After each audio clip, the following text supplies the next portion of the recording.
నాన్నా, వద్దు నాన్నా, అమ్మని కొట్టద్దు ప్లీజ్ నాన్నా, అమ్మకి నొప్పి వస్తుంది.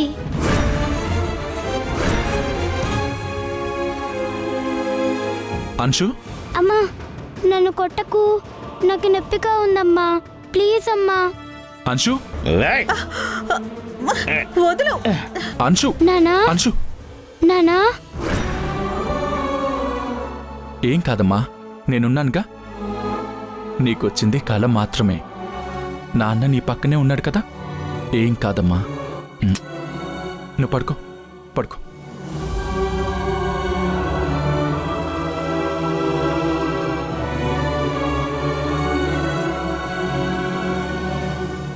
అమ్మని కొట్టద్దు ప్లీజ్ నానా, అమ్మకి నొప్పి వస్తుంది.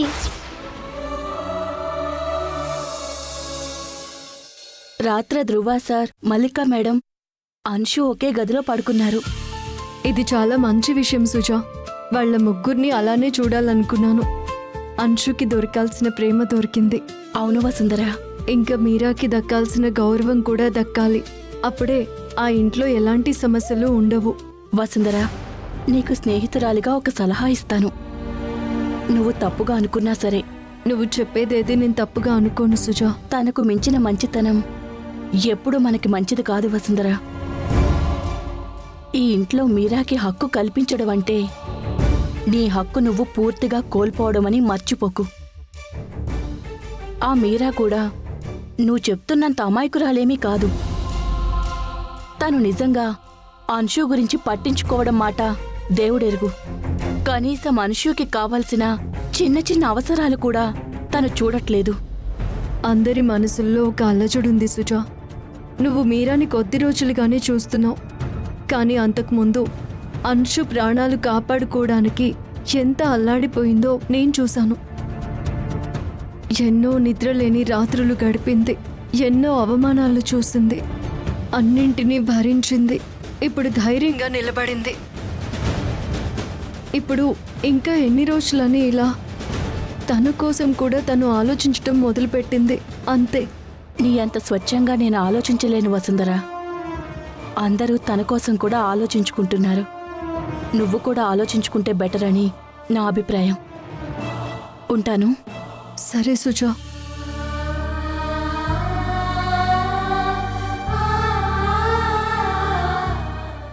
అంశులా మీరాకి కూడా తన స్థానం దక్కాలంటే తనలో ఉన్న అభద్రతా భావం పోవాలి. ఆ భావం పోవాలి అంటే ధ్రువ సార్, అత్తమ్మ నా కోసం ఆలోచించడం మానేయాలి. అది ఇలానే ఉంటే ఎప్పటికీ జరగదు. మారేలా నేనే ప్రవర్తించాలి.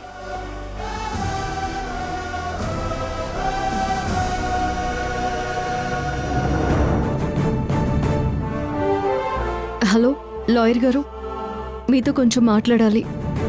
ఇవాళ సాయంత్రం వచ్చి కలవచ్చా?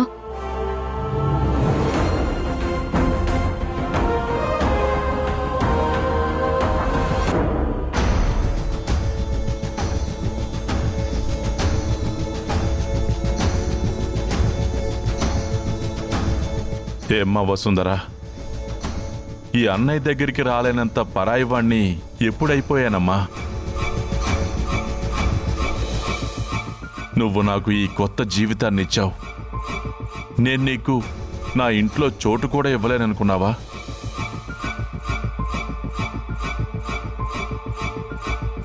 కాపురం చెడి వచ్చిన ఆడదానికి పుట్టింట్లో కూడా అవమానమే ఎదురవుతుంది అంటారు. అలాంటిది అడుగడుగునా విమర్శించడంలో వికృత ఆనందాన్ని వెతుక్కునే ఈ సమాజంలో ఎక్కడున్నావో, ఎలా నెగ్గుకొస్తున్నావో.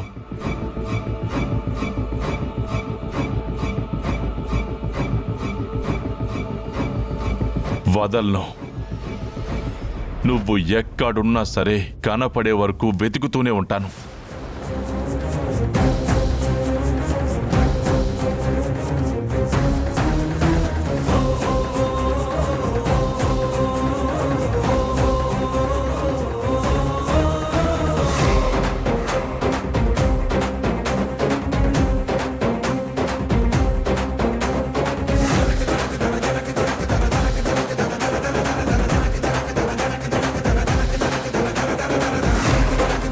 అమ్మాయి ఇలా రామ్మా.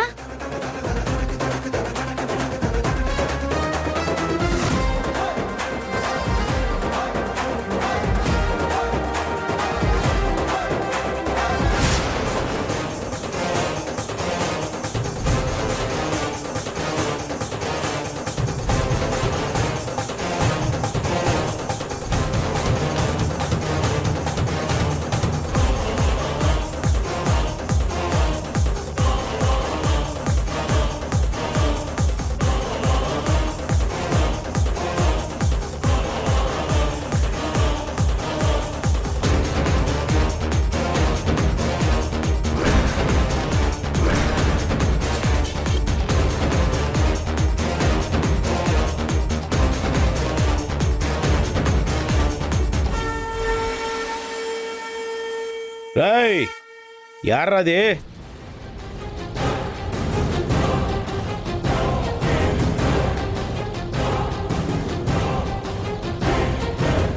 నా పేరు సూర్య అండి. అయితే ఏంది ఇప్పుడు నీ ఇల్లు ఇండియా అంటావా ఏంది ఆ? తలుపు తీసుకుని లోపలికి తిరుదామారి వెళ్తున్నావు. ఏం కావాలి నీకు? మా చెల్లి తప్పిపోయిందండి. వెతుక్కుంటూ ఇక్కడి దాకా వచ్చాను. మీ ఇంట్లో వాళ్ళు కనపడకపోతే వేరే వాళ్ళ ఇంట్లోకి దూరుతావా ఏంది?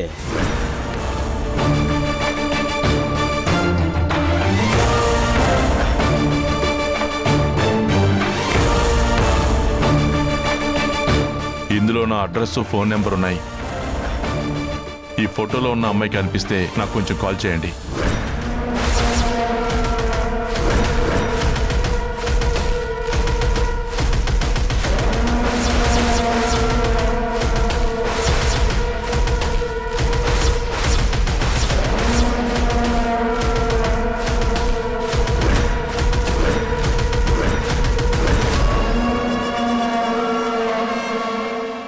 ఎక్కడైనా చూసినట్టు అనిపిస్తుందా?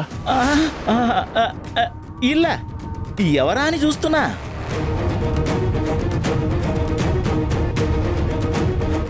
కనిపిస్తే నాకు ఒకసారి కాల్ చేయండి. అట్నే ఓకే.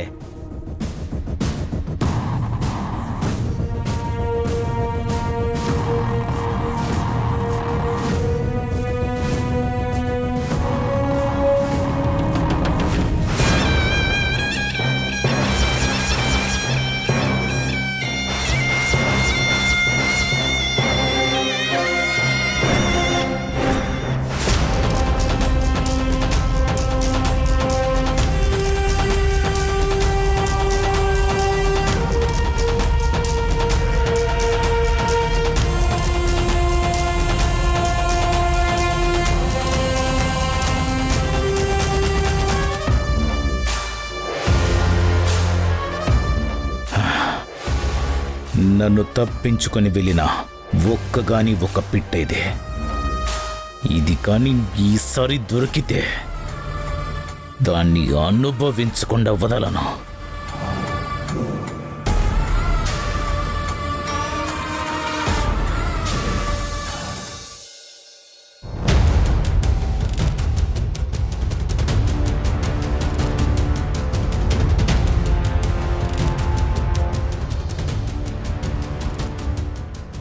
కూర్చోండి, టిఫిన్ వడ్డిస్తాను. మీరా, ఒక మాట అడగాలి. అడగండి అత్తయ్య. ఇంతకు ముందు మీ ఇంట్లో ఎవరెవరు ఉండేవారు?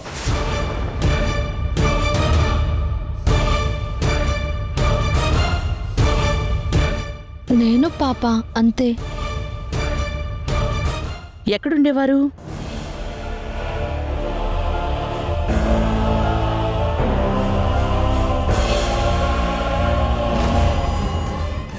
ఇంతకు ముందు చెప్పాను కదా, సిమ్లాలో ఉండేవాళ్ళం. మరి పాప నిద్రలో కొట్టద్దు కొట్టద్దు అని ఎందుకు కలవరించింది?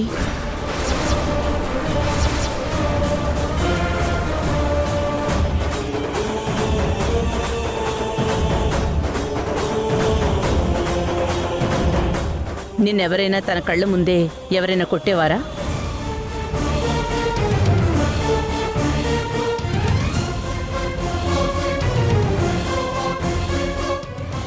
అది మా పై పోర్షన్లో ఓనర్స్ ఉండేవాళ్ళు. అతను రోజు తాగొచ్చి భార్యను కొట్టేవాడు. ఆ అరుపులు విని పాప భయపడేది, అంతే. అయితే పాప కలవరించింది జరిగిందే అన్నమాట. నిజమే ధ్రువ. మరి పాప నాన్న కొట్టొద్దు కొట్టొద్దు అని ఎందుకంటుంది?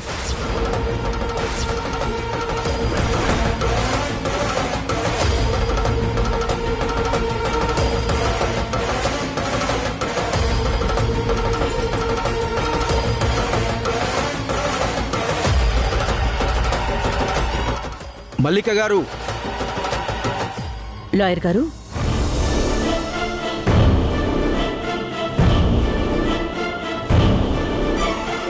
నమస్కారం అమ్మా. నమస్కారం లాయర్ గారు. మీరేంటిలా? నిన్న వసుంధర గారు నన్ను కలవడానికి వచ్చారు. తను మీకు చూపించమని ఈ పెన్ డ్రైవ్, ఈ నోటీసు ఇచ్చారు.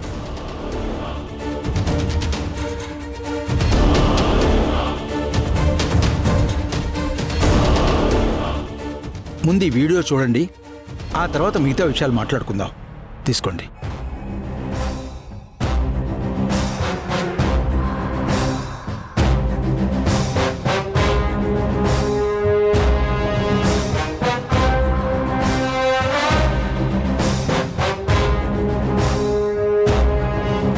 ధ్రువ సార్, ఒక్కసారి అబద్ధం అలవాటైన చోట రెండోసారి నిజం పుడుతుందన్న నమ్మకం లేదు.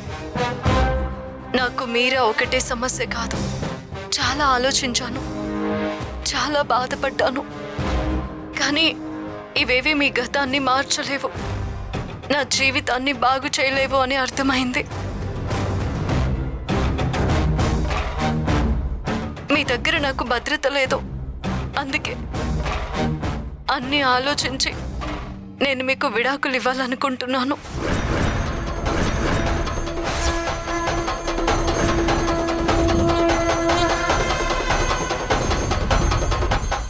నా గురించి నేను ఆలోచించుకోవాలనుకుంటున్నాను. మొన్నటిదాకా ప్రేమ ఉంటే చాలు అనుకున్నాను, కానీ అది నన్ను ఇవాళ ఖాళీ చేతులతో నిలబెట్టింది. ఒక ఖాళీ జేబు నేర్పే పాఠం ఇంకేది నేర్పదు అంటారు. ఆ ఇంట్లో నేను నేర్చుకున్నవి కోల్పోయినవి చాలు. ఇంకా అంతకంటే ఏమీ నేర్చుకోవాలనుకోవడం లేదు. అందుకే నేను బ్రతకడానికి 10 కోట్ల ఆస్తి నా పేరు మీద రాయండి.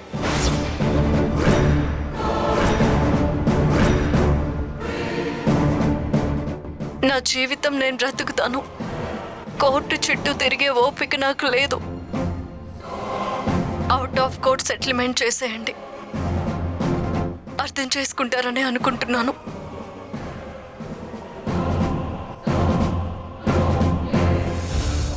నా కూతురు జీవితం నిలబెట్టడం కోసం నీ వ్యక్తిత్వాన్ని తగ్గించుకున్నావా వసుంధర? ఏమిచ్చి నీ రుణం తీర్చుకోగలను? చూశారుగా, వసుంధర తన పట్ల విపరీతమైన మోసం జరిగిందని ఫీల్ అవుతోంది. అందుకే మిమ్మల్ని కలవకుండానే సెటిల్మెంట్ చేయమని అడిగింది. ఆ హక్కు తనకుంది.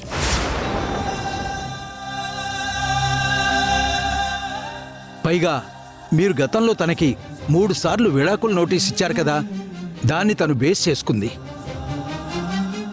మీరు ఈ పేపర్స్ మీద సంతకం పెడితే అఫీషియల్గా ప్రాసెస్ స్టార్ట్ చేస్తాను. తనెంత అడిగింది లాయర్ గారు? 10 కోట్లు.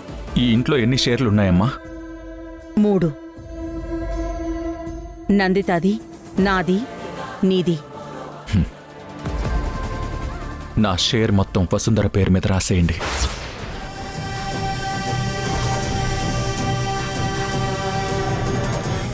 మనిద్దరికీ బతకడానికి 1 షేర్ చాలు. వద్దు ధ్రువ, తొందరపడుకో. సంతకం పెడితే వసుంధరని చేరుకునే ఆఖరి దారి కూడా మూసుకుపోతుంది. ప్లీజ్ రా, ఆలోచించు. దారి తను ఎప్పుడో మూసేసి వెళ్ళిపోయిందమ్మా. ఎంతో బాధలో ఉన్నప్పుడు కూడా తను ఆస్తి అడగలేదు. ఆ విషయం నీకు తెలుసు. ఇప్పుడు అడుగుతుంది అంటే అందులో నాకు తన బతుకు మీద ఉన్న భయం కంటే నా మీద ఉన్న విరక్తి మాత్రమే కనపడుతుంది. ధ్రువ,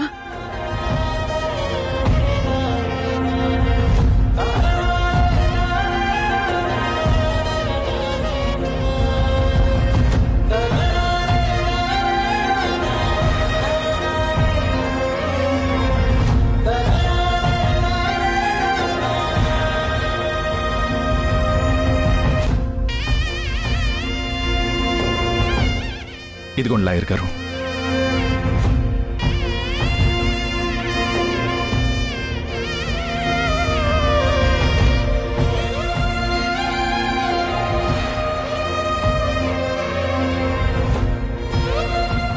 లాయర్ గారు, నా షేర్లో కూడా సగం వసుంధర పేరు మీద రాసేయండి.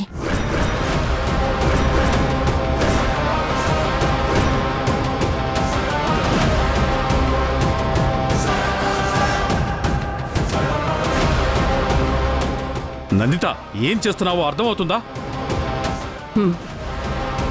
నేను ఎప్పటి నుంచో చేయాలనుకున్నదే చేస్తున్నాను. లాయర్ గారు, డాక్యుమెంట్స్ రెడీ చేయండి, నేను సంతకం పెడతాను. అలాగేనమ్మా. మరి నేను వెళ్ళొస్తానమ్మా. నమస్కారం.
మంచి ఫిగరు మిస్ అయిపోయింది.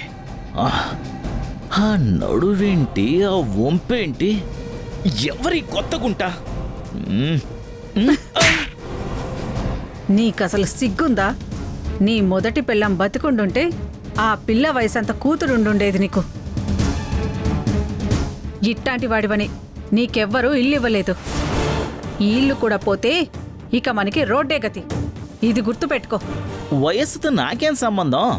కంటికి నచ్చితే చుట్టమే, నచ్చకపోతే నీలాగా గొడ్డుతో సమానం.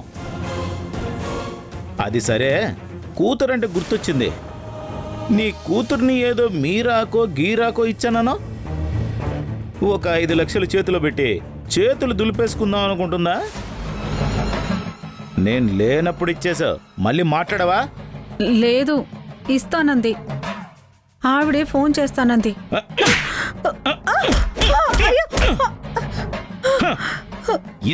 ఇస్తానంది అంటే సగం సగం మాటలు. ఒక గిరాకీ అమ్మినప్పుడు డబ్బులు స్పాట్లో ఉండాలి. గిరాకీనా? నా కూతురు నీకేం కాదా? దానికి గుండెల్లో చిల్లుంది, ఆయన అమ్మేశా. కొంచెం కూడా మనస్సాక్షి లేకుండా మాట్లాడుతున్నావు. ఆ పిల్లకు గుండెలో చిల్లుంటే నాకేంటి, బొజ్జలో చిల్లుంటే నాకేంటి? మనకు రావాల్సింది నోట్లు, కావాల్సింది కోట్లు. అవి రాకముందే ఆ పిల్లని వాళ్ళకి అప్పగించి నువ్వు చాలా పెద్ద తప్పు చేశావు. ఏంటలా మాట్లాడతావు? గుండెలో చిల్లుతో పుట్టిందని మనం ఎప్పుడు దాన్ని ప్రేమగా చూడలేదు. నీ కోపాన్ని నా మీద, నా కోపాన్ని దాని మీద చూపిస్తూనే పెంచావు. అమ్మి పారేసిన దానివల్ల డబ్బులు వస్తుంటే కనీసం ఆ డబ్బుల మీద ఉన్న గౌరవం కూడా మీ రక్తం మీద చూపించరా? రక్తమా బొంగ? కడుపు నిండని రక్తం ఎందుకే? అది ఆడపిల్ల. దాన్ని పెంచి పెళ్లి చేసి కట్నమిచ్చి సాకడం కంటే ఇలా అమ్మేస్తేనే 4 రాళ్ళు వెనకేసుకోవచ్చని నీకు అర్థం కావడం లేదా? ఆ మీరాకు ఫోన్ చేయి. సాయంత్రం 5 గంటలకి పార్క్ దగ్గరికి 5 లక్షలు పట్టుకొని రావాలి. ₹1 తక్కువైనా, ఒక్క రూపాయి తక్కువైనా నేను ఊరుకోనని చెప్పు. ఇప్పుడే ఫోన్ చెయ్యి, లేదంటే నిన్ను కూడా ఏదో సంతలో అమ్మేస్తాను. చేస్తావా లేదా ఫోను? చేస్తానండి. చెయ్యి. చేసి నేను చెప్పినట్టు చెప్పు. అలాగేనండి, చెప్తాను. చెప్పాలి, చంపేస్తాను లేకపోతే. చెప్తానండి, చెప్తాను.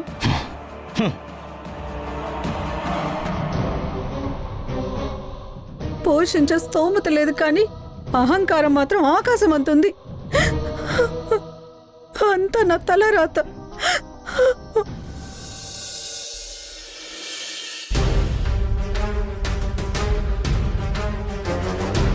అసలు నీకేమైనా పిచ్చి పట్టిందా అనిత? ఆవేశంలో ధ్రువ ఏదో సంతకం పెట్టాడంటే వాడికి పిచ్చి అనుకోవచ్చు, కానీ నీకేమైంది? పెన్ డ్రైవ్ చూసి ఎమోషనల్ అయిపోయి పెన్తో సంతకం పెట్టేస్తానని మాటిస్తావా? ఎక్కడో ఎస్టేట్లో కూలీ పనులు చేసుకునేదానికి ఈ ఆస్తిలో 3వ భాగం ఇవ్వడం ఎక్కువ. అలాంటిది నీ వాటాలో సగం కూడా తనకి రాసిస్తానంటావా? అసలు ఏం ఆలోచిస్తున్నావు?